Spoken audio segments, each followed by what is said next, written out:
bilang senjador. Sa tagal ng panahon, hindi na nagangad na maghanapan ng ibang trabaho si Ronald.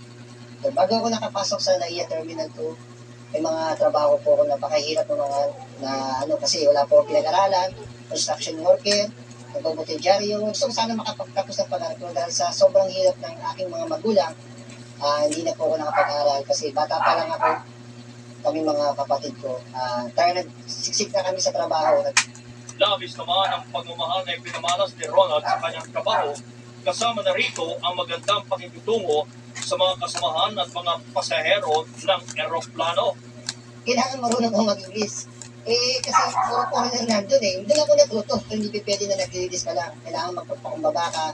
Kasi tatanungin ka nila Pagkamat hirap sa buhay, hindi natinag ang mga prinsipyo niya sa buhay, isa na rito ang pagiging matapat na tao.